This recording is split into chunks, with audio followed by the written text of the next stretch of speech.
ಎಲ್ರಿಗೂ ನಮಸ್ಕಾರ. Welcome back to my YouTube channel Meena Shivu at creation.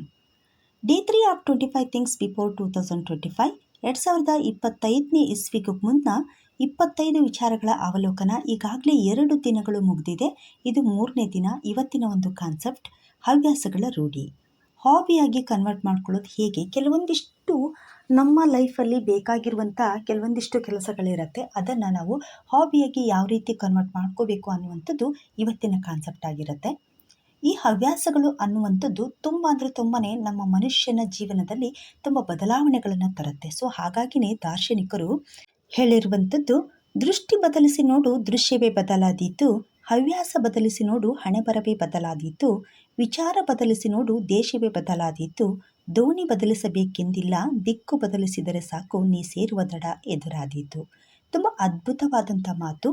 ನಮ್ಮ ಜೀವನದಲ್ಲಿ ನಾವೇನಾದರೂ ಬದಲಾವಣೆಯನ್ನು ತಂದ್ಕೋಬೇಕು ಅಂತಂದರೆ ಸಣ್ಣ ಪುಟ್ಟ ಒಂದು ಹವ್ಯಾಸಗಳಾಗಿ ಕನ್ವರ್ಟ್ ಮಾಡ್ಕೋಬೇಕಾಗುತ್ತೆ. ಸಣ್ಣ ಸಣ್ಣ ವಿಚಾರಗಳಿರುತ್ತೆ. ಸೊ ಇಂಥ ಸಣ್ಣ ಸಣ್ಣ ಮ್ಯಾಟರ್ಸ್ ಏನಿರುತ್ತಲ್ಲ ಅದೆಲ್ಲದೂ ಕೂಡ ನಮಗೆ ಒಂದು ಹಾಬಿಯಾಗಿ ಕನ್ವರ್ಟ್ ಆಯಿತು ಅಂತಂದರೆ ನಮ್ಮಲ್ಲಿ ಅದ್ಭುತವಾದಂಥ ಬದಲಾವಣೆ ಆಗುತ್ತೆ.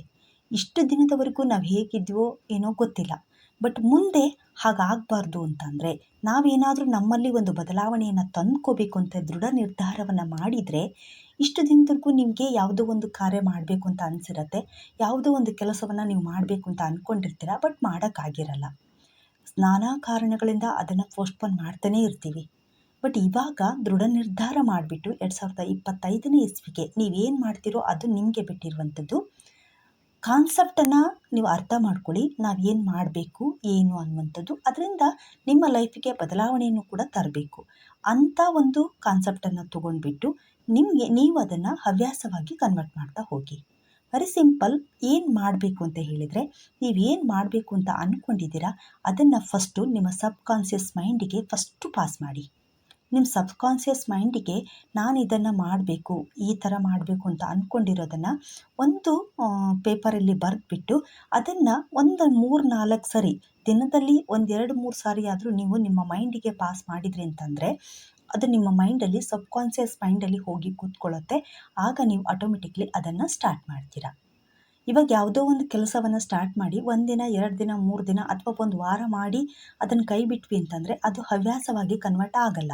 ಹವ್ಯಾಸವಾಗಿ ಕನ್ವರ್ಟ್ ಆಗಬೇಕು ಅಂತಂದರೆ ಕನ್ಸಿಸ್ಟೆನ್ಸಿಯಾಗಿ ಅದು ನಮ್ಮ ಒಂದು ಜೀವನದ ಒಂದು ಭಾಗ ಆಗಬೇಕು. ಫಾರ್ ಎಕ್ಸಾಂಪಲ್ ಆಗಿ ನಾವಿವಾಗ ಚಿಕ್ಕಂದಿನಿಂದನೂ ಕೂಡ ಬ್ರಷ್ ಮಾಡುವಂಥದ್ದು ಮತ್ತು ಸ್ನಾನ ಮಾಡುವಂಥದ್ದು, ಎದ್ದ ತಕ್ಷಣವೇ ಈ ಕೆಲಸವನ್ನು ನಾವು ಯಾವಾಗಲೂ ಮಾಡ್ತಿರ್ತೀವಿ. ಇದು ನಮಗೆ ನಮ್ಮ ಲೈಫಲ್ಲಿ ನಮಗೆ ಗೊತ್ತಿಲ್ಲದೇ ನಮ್ಮೊಳಗಡೆ ಒಂದು ನಮ್ಮ ಜೀವನದ ಒಂದು ಭಾಗವಾಗಿಬಿಟ್ಟಿದೆ. ಅದನ್ನು ನಾವು ಎಲ್ಲೇ ಇರಲಿ, ಯಾವ ಪ್ಲೇಸಲ್ಲೇ ಇರಲಿ ಅದನ್ನು ಮಾಡೇ ಮಾಡ್ತೀವಿ. ಸೊ ಇದು ನಮ್ಮ ಸಬ್ಕಾನ್ಷಿಯಸಲ್ಲಿ ಹೋಗಿ ಫಿಕ್ಸ್ ಆಗಿಬಿಟ್ಟಿದೆ.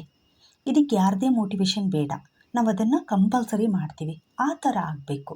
ಇವಾಗ ನಾವು ಯೋಗ ಮಾಡಬೇಕು ಅಂತ ಅಂದ್ಕೊಂಡಿರ್ತೀವಿ. ಯೋಗ ಮಾಡೋದ್ರಿಂದ ತುಂಬಾ ಬೆನಿಫಿಟ್ ಇದೆ.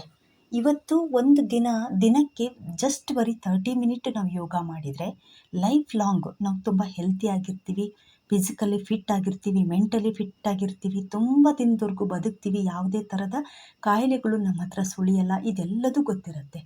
ಬಟ್ ಬೆಳಗ್ಗೆ ಬೇಗ ಏಳೋಕ್ಕಾಗಲ್ಲ. ಅದ್ರ ಜೊತೆಗೆ ನಮ್ಗೆ ಯೋಗ ಮಾಡಲಿಕ್ಕೂ ಕೂಡ ಆಗಲ್ಲ. ಇದೆಲ್ಲದೂ ನಮಗೆ ಗೊತ್ತಿರುತ್ತೆ, ಬಟ್ ನಾವು ಸ್ಟಾರ್ಟಪ್ಪೇ ಮಾಡಲ್ಲ. ಹೌದು ಮಾಡಬೇಕು ನಿಜ, ಆದರೆ ಹೇಳೋಕ್ಕಾಗ್ತಿಲ್ಲ ಅಂತ ಹೇಳಿ ರೀಸನನ್ನು ಕೊಡ್ತಿರ್ತೀವಿ. ಅದೆಲ್ಲದನ್ನು ಬದಿಗೊತ್ತಿ ಯೋಗ ಮಾಡಬೇಕು ಅಂತ ಅಂದ್ಕೊಂಡ್ರಿ ಅಂತಂದರೆ ಕಂಪಲ್ಸರಿ ಮಾಡೋಕ್ಕೆ ಸ್ಟಾರ್ಟ್ ಮಾಡಿ. ಒಂದು 30 ಮಿನಿಟ್ಸು ಅಂದರೆ ಸಣ್ಣ ಸಣ್ಣ ಈ ಹವ್ಯಾಸಗಳು ಮುಂದೆ ನಮ್ಮ ಫ್ಯೂಚರಲ್ಲಿ ದೊಡ್ಡ ಬದಲಾವಣೆಯನ್ನು ತರುತ್ತೆ ಅನ್ನುವಂಥದ್ದು. ಸೊ ಹಾಗಾಗಿನೇ ಈ ಸಣ್ಣ ಸಣ್ಣ ಬದಲಾವಣೆಗಳನ್ನು ನಮ್ಮ ಲೈಫಲ್ಲಿ ತಂದುಕೊಳ್ಳೇಬೇಕಾಗತ್ತೆ. ಟಿನಿ ಚೇಂಜಸ್ ರಿಮಾರ್ಕಬಲ್ ರಿಸಲ್ಟ್ಸ್ ಅಂತ ನಮ್ಮ ಚಿಕ್ಕ ಚಿಕ್ಕ ಒಂದು ಹವ್ಯಾಸಗಳು ತುಂಬ ಅದ್ಭುತವಾದಂಥ ರಿಸಲ್ಟ್ಸನ್ನು ನಮ್ಮ ಲೈಫಲ್ಲಿ ಕೊಡ್ತವೆ. ಅದ್ರದ್ದು ರಿಸಲ್ಟು ಲಾಸ್ಟಿಗೆ ತುಂಬ ಎಫೆಕ್ಟಿವ್ ಆಗಿರುತ್ತೆ. ಇದಕ್ಕೊಂದು ಬೆಸ್ಟ್ ಎಕ್ಸಾಂಪಲನ್ನು ನಾವು ನೋಡೋದಾದರೆ, ಒಂದು ಐಸ್ ಕ್ಯೂಬ್ ಇರುತ್ತೆ. ಆ ಐಸ್ ಕ್ಯೂಬನ್ನು ಕರಗಿಸ್ಬೇಕಾಗಿರುತ್ತೆ. ಅದಕ್ಕೆ ನಾವು ಶಾಖವನ್ನು ಕೊಡೋಕ್ಕೆ ಸ್ಟಾರ್ಟ್ ಮಾಡ್ತಾರೆ. ಫಸ್ಟು ಒಂದು 5 ಡಿಗ್ರಿಯಲ್ಲಿ ಶಾಖವನ್ನು ಕೊಡ್ತಾರೆ, ಬಟ್ ಅದು ಏನೂ ಆಗೋದಿಲ್ಲ. ಆಮೇಲೆ 10 ಡಿಗ್ರಿ 15 ಡಿಗ್ರಿಯಲ್ಲಿ ಅದಕ್ಕೆ ಶಾಖವನ್ನು ಕೊಡೋಕ್ಕೆ ಸ್ಟಾರ್ಟ್ ಮಾಡ್ತಾರೆ. ಬಟ್ ಆವಾಗಲೂ ಕೂಡ ಅದು ಯಾವುದೇ ಥರ ಮಿಸ್ ಕಾಡೋದೇ ಇಲ್ಲ. ನೆಕ್ಸ್ಟು 20 ಕೊಟ್ಟಾಗಲೂ ಕೂಡ ಮಿಸ್ ಕಾಡಲ್ಲ. ಬಟ್ 21 ಕೊಟ್ಟಾಗ ಸ್ವಲ್ಪ ಅದು ಮಿಸ್ ಕಾಡೋಕ್ಕೆ ಸ್ಟಾರ್ಟ್ ಆಗುತ್ತೆ ಐಸ್ ಕ್ಯೂಬು.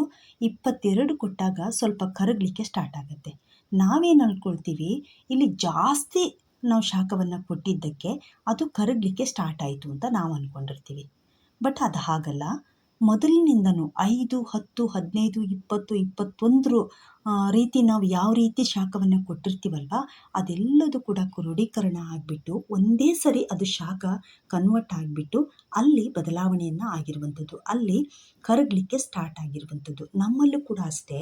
ನಾವು ಇವತ್ತು ಒಂದು 10 ನಿಮಿಷ 15 ನಿಮಿಷ ಹವ್ಯಾಸಗಳಾಗಿ ಕನ್ವರ್ಟ್ ಮಾಡ್ಕೊಳ್ತಾ ಹೋದ್ವಿ ಅಂತಂದರೆ ಅದು ಮುಂದೆ ನಮ್ಮ ಲೈಫಲ್ಲಿ ಇವೆಲ್ಲ ಕೂಡ ಕ್ರೋಢೀಕರಣ ಆಗಿಬಿಟ್ಟು ಅದ್ಭುತವಾದಂಥ ಬದಲಾವಣೆಯನ್ನು ಕೊಡುತ್ತೆ. ಇವಾಗ ನಾವು ಧ್ಯಾನ, ಮೆಡಿಟೇಷನ್ ಅಂತ ಹೇಳಿದೆ, ಸ್ಪೋರ್ಟ್ಸ್ ಆಗಿರ್ಬೋದು, ಓದೋದಾಗಿರ್ಬೋದು, ಯಾವುದೇ ಇರ್ಬೋದು, ಅದು ಒಂದು ಹವ್ಯಾಸವಾಗಿ ನೀವೇನಾದರೂ ಕನ್ವರ್ಟ್ ಮಾಡಿಕೊಂಡ್ರಿ ಅಂದರೆ ನಿಮ್ಮ ಲೈಫನ್ನೇ ಚೇಂಜ್ ಮಾಡುತ್ತೆ. ನಿಮ್ಮ ಲೈಫಲ್ಲಿ ಒಂದು ಅದ್ಭುತವಾದಂಥ ಬದಲಾವಣೆಯನ್ನು ಕೂಡ ಕೊಡ್ತಾ ಹೋಗುತ್ತೆ. ಸೊ ಹಾಗಾಗಿ ಹವ್ಯಾಸಗಳನ್ನು ನಾವು ರೂಢಿಸ್ಕೊಳ್ಳೇಬೇಕಾಗತ್ತೆ. ಇದು ಪ್ರತಿಯೊಬ್ಬರಿಗೂ ಕೂಡ ಅವಶ್ಯಕತೆಯೂ ಇದೆ. ಹಾಗಾಗಿನೇ ಮುಂದೆ ಬರುವಂಥ 2025ಕ್ಕೆ ನೀವು ಇಲ್ಲಿವರೆಗೂ ಯಾವುದು ನಿಮಗೆ ಮಾಡಲಿಕ್ಕಾಗಿರಲ್ವೋ, ಅದನ್ನು ಮಾಡಬೇಕು ಅಂತ ಪೆಂಡಿಂಗ್ ಇಟ್ಕೊಂಡಿದ್ದೀರಾ, ಅದನ್ನು ಐಡೆಂಟಿಫೈ ಮಾಡ್ಕೊಂಡ್ಬಿಟ್ಟು ಅದನ್ನು ರೂಢಿ ಮಾಡ್ಕೊಳ್ತಾ ಹೋಗಿ ಚಿಕ್ಕ ಚಿಕ್ಕದಾಗಿ ಸ್ಟಾರ್ಟ್ ಮಾಡ್ಕೊಳ್ಳಿ. ಅದನ್ನೊಂದು ಹವ್ಯಾಸವಾಗಿ ಕನ್ವರ್ಟ್ ಮಾಡಿಕೊಂಡು ನಿಮ್ಮ ಲೈಫಲ್ಲೂ ಕೂಡ ಅದನ್ನು ಒಂದು ಬದಲಾವಣೆಯನ್ನು ತಂದುಕೊಂಡು ನಿಮ್ಮ ಲೈಫಲ್ಲೂ ಕೂಡ ಸಕ್ಸಸ್ ಕಾಣಿ ಅಂತ ಹೇಳ್ತಾ ಈ ವಿಡಿಯೋವನ್ನು ಎಂಡ್ ಮಾಡ್ತಾ ಇದ್ದೀನಿ. ಮತ್ತೆ ಮುಂದಿನ ಕಾನ್ಸೆಪ್ಟೊಂದಿಗೆ ಮತ್ತೆ ಬರ್ತೀನಿ. ಅಲ್ಲಿವರೆಗೂ ಬಾಯ್.